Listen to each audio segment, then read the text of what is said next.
Bien, entonces en esta segunda parte de herencia de clases vamos a tratar algunos casos que suelen ocurrir cuando hacemos lo siguiente. En este caso yo ya he anotado los posibles casos, que en este caso 5, o quiero decir 6 casos en los cuales tenemos que afrontar cada vez que hacemos herencia de clases. El primer caso o el pseudo caso que vimos es colocar un protector virtual void. Habíamos recordado que el protector hace que todos los métodos puedan ser heredables a través del base, es decir, que tanto como en el awake de ambos métodos se pueda heredar el contenido de este awake utilizando simplemente cuando la palabra base y luego el correspondiente, ¿no? De ahí es que aparece una especie de estrella, pero no solamente ese, sino también podemos agregar un montón de más. Recuerden también una cosa. Esto también funciona para el awake, que son, digamos, métodos de ejecución, que es awake, start, on trigger, los que hayan, ¿no? Pero en métodos propios también se puede hacer lo mismo. Pero si tenemos protected virtual void método 1, esto significa que aquí, por ejemplo, en el enemigo 2, vamos a borrar el update. Y aquí también podemos colocar, por ejemplo, método 1 de manera directa sin la necesidad de escribir un override o un, digamos, o un virtual. ¿Y por qué sucede eso? Sucede porque por el siguiente motivo. Siguiente porque tanto como escribir acá, el, el protector virtual, perdón, el virtual habilita que un método pueda ser ejecutado de manera independiente o como método directo. Y eso lo comprobamos aquí. Comprobamos, por ejemplo, que en enemigo 1, el método 1 se colocó de manera directa, ¿no? Como estamos acá, se coloca de manera directa. Por lo cual, cuando nosotros ejecutemos el script, hará que simplemente este método o esta línea de código se ejecute. Luego también tenemos, como habíamos dicho, hace que el virtual void habilita que un método pueda ser ejecutado de manera independiente o como método directo. Entonces aquí también tenemos otro ejemplo, que es en este caso aquí tenemos como un método normal, pero aquí también tendríamos como lo que es un método con parámetros, ¿no? Que en este caso tiene la sentencia que al parámetro se le agregan simplemente 3 y eso es lo que se devuelve por consola. Entonces, según nuestra guía, según se habilita, dice que el virtual puede hacer que se ejecute de manera independiente dentro de otro método, como lo hicimos con el método 1, pero también como método independiente. Vamos a ver. Entonces simplemente colocamos aquí protected override método y vamos a ver que automáticamente nos está generando el método 1, el 2 y el 3. ¿Y por qué sucede eso? Porque en tantos estos métodos que hemos tenido aquí tenemos el virtual. Y el virtual, una vez más, hace que esto pueda ser ejecutado de manera independiente o de manera, digamos, dentro de otro método, como estamos acá, ¿no? En este caso estamos haciendo independiente. Entonces vamos a colocar acá método. Y da igual si es que, digamos, es un método que tenga, digamos, este, con parámetros o no, es lo mismo. Entonces, por ejemplo, acá le colocamos 2. ¿Y eso qué significa? Que en el método 2, en este caso va a devolver el parámetro más 3. En este caso vendría a ser 5, como tenemos acá. Bien, entonces vamos a pasar al siguiente caso, que es el método 3, pero en este caso, a diferencia de los otros, este es un método, pero que tiene un retorno de parámetros. Que en este caso es un B y esto de acá te va a retornar lo que es un número, ¿no? En este caso va a ser un número. Para este tipo de cosas, recuerden, nosotros tenemos un virtual y el virtual puede ser que se ejecute de manera directa o no. Entonces vamos a hacer que se ejecute de manera directa aquí, en lo que es el enemigo 1. Entonces damos protected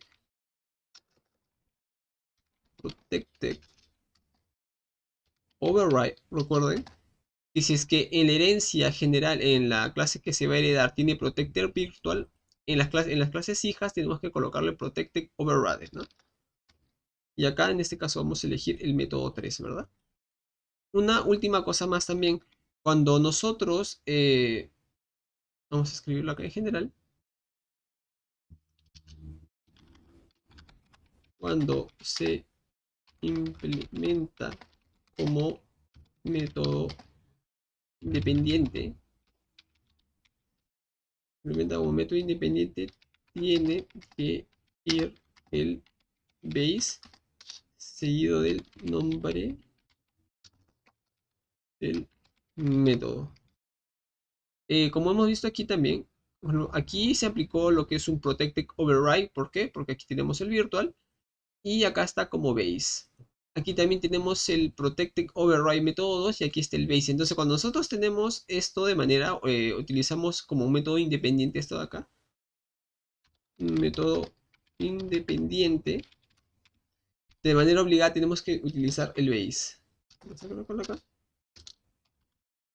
Obligado el base punto. Entonces, también tenemos otros dos diferentes, que es el método 4 y el método 5. ¿Y qué con eso? ¿Cuál es la diferencia entre un protected void a secas y el protected virtual void? Simplemente que, como habíamos mencionado, el virtual puede habilitar que un método sea ejecutado de manera independiente o un método directo. O claro, como un método directo. En este caso, cuando no hay virtual, no hay virtual, el método se hereda como, como método, digamos, método directo. ¿Y a qué denomino método directo? Simplemente que vas aquí, en este de acá, en el start, y colocas método 4, ¿no? Lo heredas de manera directa. Esto acá. Si es que, por ejemplo, este tuviera un protected virtual void, el 4 podría ser heredada de manera directa como estamos acá o a través como un método independiente como lo estamos viendo aquí. Entonces en enemigo 2 vamos a implementar de manera directa el método 5, que en este caso es un método con parámetros. Entonces, vamos a ver que cuando nosotros escribimos método de manera independiente nos aparecen los 5 métodos para implementarlos de manera directa. ¿Por qué? Porque simplemente esos 5 métodos tienen lo que es el protected, ¿no? Porque recuerden, el protected hace que esto pueda ser heredado a través de la base, ¿no? Bien, entonces vamos aquí. Y recuerden que el base solamente se aplica si es que lo haces de manera independiente, como método independiente, no como método directo. Entonces vamos acá. Pero ¿se han percatado de algo, alumnos? ¿Se han percatado de algo? Yo sí me he percatado de algo. Me he percatado de algo. En primer lugar, que nosotros hemos, en cada uno, nuestro enemigo 2 y enemigo 1, hemos implementado los métodos que hemos querido. En el 2 solamente hemos implementado el método 5 de manera directa y el método 2 de manera independiente, mientras que en el 1 hemos hecho un poco más, ¿no? El 1 y el 4 de manera directa y el 3 independiente. ¿Qué hay de esta última clase? Esta última clase yo la he puesto en comentado. ¿Por qué? Porque, por ejemplo, si yo la comento y regreso aquí al compilador de Unity, van a ver lo que pasa. Me apareció un rojo que me dice no implementa la herencia abstracta. Y entonces aquí es lo que voy. Cuando uno tiene una herencia abstracta, vamos a hacerlo acá. La herencia abstracta obliga a que ese método sea implementado en todas las clases que derivan de este, perdón, que heredan de este. Obliga, voy a escribir esto de aquí. Y justamente como obliga a que sea eso, aquí en el editor me aparece rojo, me aparece un error. La diferencia del virtual. Entonces vamos a escribir aquí el virtual. El virtual no obliga a que se implemente. No lo obliga, porque como habíamos mencionado, en enemigo 1 hemos solamente implementado el 1, 4 y 3, y en el otro solamente el 5 y el 2. No te está obligando a implementar los 5 métodos, o en este caso, claro, los 5 métodos, no te está obligando. A diferencia aquí, que aquí te está arrojando un error, por ejemplo, que te dice, no implementa el método abstracto heredado tanto tanto. Entonces, una cosa más, y hemos aprendido que cuando nosotros tenemos un protected abstract, tenemos que heredarlo para todas las clases que están heredándote. Pero muy aparte de eso, ¿qué significa el abstract? ¿Y por qué en este método nosotros hemos colocado, por ejemplo, un método y hemos escrito, ¿no? Tanto sea como el virtual o sin virtual, con retorno o sin retorno, hemos escrito algo, ¿no? Aunque sea como debug log, y aquí no, por el simple hecho que el abstract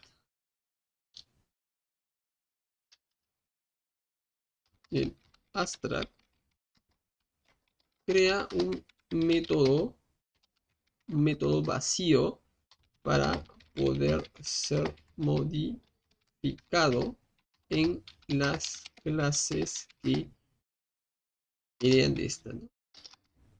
Heredan de esta. En las clases que heredan de esta. Entonces, nosotros tendríamos, recuerden, como es todo protected abstract, y de manera obligada como método independiente, Es decir, nosotros vamos aquí, vamos a escribir de la misma manera, si es que nosotros escribimos protected, así sea virtual o no, no, perdón, si escribimos protected, sí o sí tiene que estar como override. Entonces, protected override, y en este caso vendría a ser método 6, ya te está diciendo, ¿no? Método 6. ¿Y por qué no te aparece el 3, el 4 o el 5? Por el simple hecho que, digamos, 3, 4 y el 5, porque, digamos, no necesariamente tienen esto, ¿no? Así que vamos aquí, override, método 6.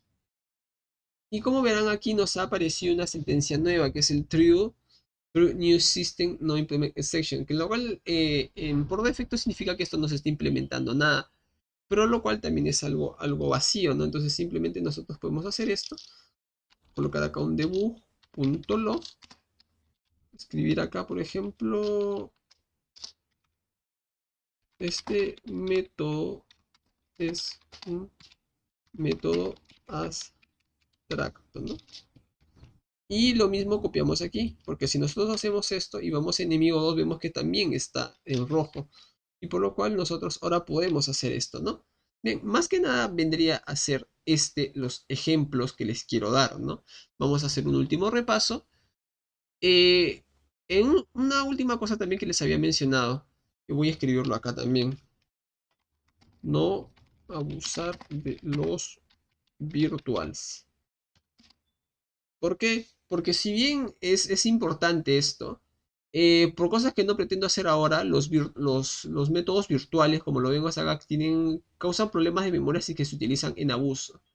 Y bueno, eso depende también de cada proyecto, ¿no? Pero por el momento es bueno decirlo. El virtual, ¿en qué momento se usa? Como ya lo expliqué acá, el virtual se utiliza cuando es necesario sí o sí, digamos que el método que se está implementando acá se puede implementar de manera directa como lo estamos viendo acá. Si es que tu método solamente es una colección de sentencias, te recomiendo que no utilices el virtual y lo trabajes de esta manera, como el método 4 y 5, que como verás se implementan de manera eficiente, porque ya habíamos mencionado que el virtual posibilita que tu método, es decir, estos aquí, el método 2 3 y 5, 1, 2 3, posibilita a que pueda ser ejecutado de manera independiente, pero no es excluyente, como lo vemos aquí, ¿no?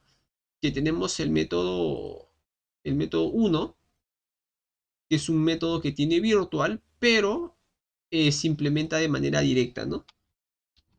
Este método es un virtual,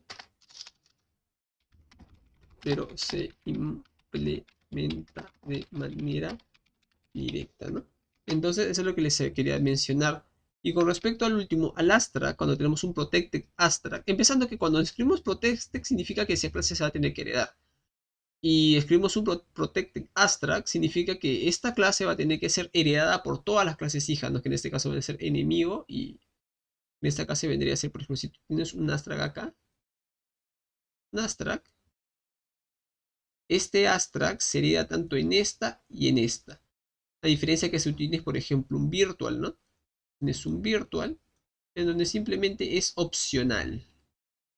Es opcional, ¿no? Opcional. No estoy utilizando mi tableta gráfica, por eso tengo este tipo de letra terrible, pero es la idea. Entonces, alumnos, eso ya ha sido todo por hoy. Entonces vamos a explicarles por qué no. Vamos a ver que eso se está compilando y van a ver que ahora ya ha desaparecido, ¿no? Y recuerden, un método abstracto es un método que solamente se queda en la descripción, pero el desarrollo de ese método sí o sí tiene que ir en lo que es las clases que se emplean, ¿no? O en las clases que ya, en los métodos que se van a heredar. Por ejemplo, ¿qué les iba a decir? Sí, claro, vamos a revisar el proyecto y ya vamos a ver, ¿no? Vamos a que se termine de compilar un rato y vamos a ver que no hay ningún problema. Bueno, no sé por qué se está ejecutando así, pero vamos a ver que este es un método 5, en este caso el 5, método 5 que era, que es simplemente la cantidad, el parámetro multiplicarlo por 4, por 8, ¿no? Que en este caso vendría a ser, por acá está método 5, acá se multiplica por 4, ¿no? Ese viene a ser 32, luego vendrían a ser, este es método 5, método 1 y todo lo que hemos estado implementando hasta la fecha. Bien, alumnos, entonces bien, entonces esto es un método 5 y se va repitiendo, ¿no? Entonces, alumnos, eso es lo que les quería mencionar con respecto a los casos. Pueden aquí revisar el código que he estado escribiendo. Y una última cosa, ¿verdad? También que antes que me olvidaba.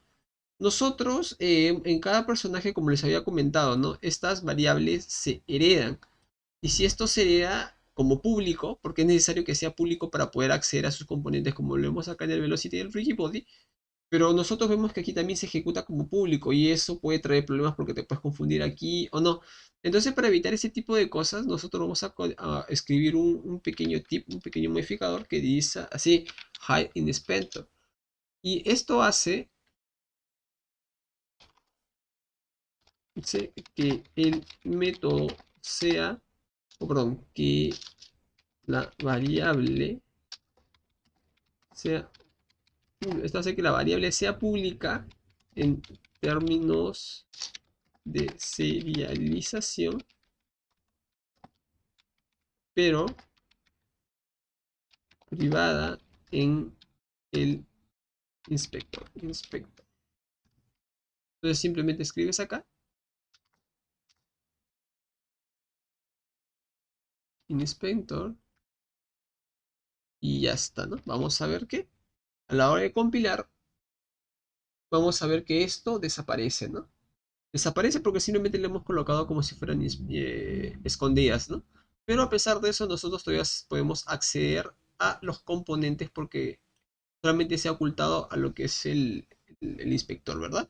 Entonces, alumnos, eso ha sido todo por hoy. Pueden revisar acá los códigos, revisen acá el código, revisen el código de la clase de hoy, en este caso los 5 métodos, en este caso son los 5 ejemplos que yo he podido encontrar, y también con lo que es el ejemplo del método, ¿no? Pueden revisarlos acá. Con respecto al enemigo 1 y al enemigo 2, ¿no? Que estos son lo que hemos hecho hoy día, ¿no? Y con respecto a los objetos scriptables que vimos la clase pasada, en sí, si es que, digamos, como habíamos mencionado, esto de aquí también puedes hacer que herede de una clase, ¿no? Que en este caso puedes colocarlo clase jugador y procede de esta misma manera. Y simplemente acá, digamos, en el jugador acá, simplemente en lugar de heredar el mono behavior, heredas de la clase que va a contener esto. De tal manera que simplemente ya te ahorras colocar esto aquí y se hace un código mucho, mucho más limpio, ¿verdad? ¿No? Y no te olvides de colocar acá su respectivo hide inspector en la clase que se va a heredar. Y una última cosa más. La herencia de clases es preferible usarlas en personajes de diferentes tipos, pero con las mismas, pero con los mismos componentes. Es decir, por ejemplo, puede ser NPC, player, enemigo, etc., ¿no? porque digamos estos componentes tienen un rigibody, tienen colliders, tienen digamos sonidos, tienen cosas en similar, ¿no? Pues obviamente no vas a hacer, ¿no? Si es que tienes una caja que también tiene un rigibody, no vas a hacer una herencia de clases, una caja y un player, ¿no? No vas a colocar una, digamos, un terrain, un edificio que tienen collider con esto, porque simplemente es absurdo, simplemente es para enemigos, zonas que tengan enemigos, personajes que tengan componentes comunes, a su vez que el scriptable object solamente es cuando tienen, en este caso, estadísticas comunes de un mismo tipo, ¿no? Puede ser luchadores o en fin. Bien, entonces esto ha sido por hoy. Sí, dale un like, suscríbete y compártelo, me ayudaría bastante. Hasta luego.